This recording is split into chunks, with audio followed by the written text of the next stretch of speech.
In this video, I'm going to show you how to make a kill all troll in Roblox Studio. So after I buy it, it'll kill everyone but the person that bought it. Okay, so to make this kill all button, the first thing I'm going to do is I'm going to go into the game settings, monetization, and then create the developer product for this. So we just create this. We can edit this to be whatever you want.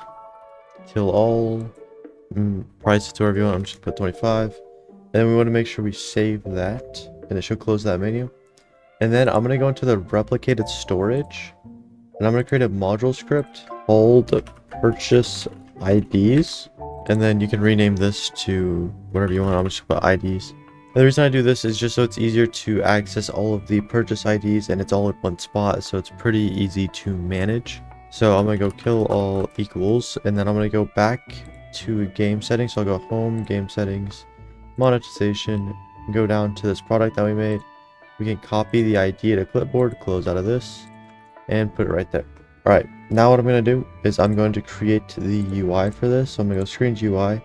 I'm going to disable reset on spawn, and that should be good. I'm going to create a text button in here. I'm not really going to make it look too good.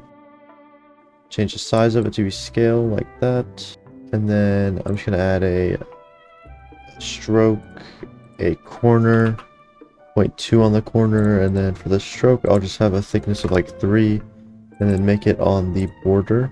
And now for the text, I'm going to change the background color to be a reddish color, and then I'm going to change the text to be Fredoka 1, and then make it text scaled. So down here we'll enable text scaled. Text color is 3. I'll make this white, and then rename this to kill all, or change the text to say kill all. And that'll be our button for this. So now I'm going to go under the screen UI, create a local script. I'm going to rename the text button to kill all, and then I'm going to keep the script how it is. And then in the script, I'm going to say script.parent.killall.mouse button one click connect function. And then in here, we also want to drop this down twice and go local MPS equals game get service marketplace service. So that is the marketplace service, and then we're also going to need the replicated storage, which I just go RP for. I'll go game get service replicated storage, and then we need to get those purchase IDs. So say local purchase IDs equals require rp.purchase IDs, and now whenever they click the button, we could say MPS prompt product purchase, since the kill all button is a product and not a game pass when a prompt product. And then we'll pass in the local player, which we can get by going local player equals game.players.local player. Pass in the player, and then the purchase IDs dot kill all. So that should be it for the client. Now we need to go into the server script service and add in a script into here.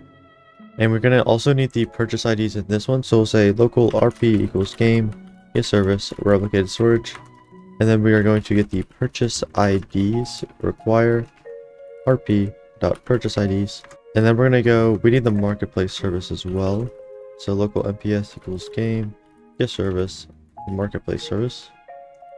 Alright, so now down here we'll say MPS prompt product purchase finished connect function. This will take the user ID, the product ID, and a purchased variable. So first we'll say if not purchased, then return end. So if they didn't buy anything, we want to make sure that we don't run the kill all function. Alright, so now we're going to check if product ID equals purchase IDs dot kill all, then we're going to go for player in iPairs game.players get children.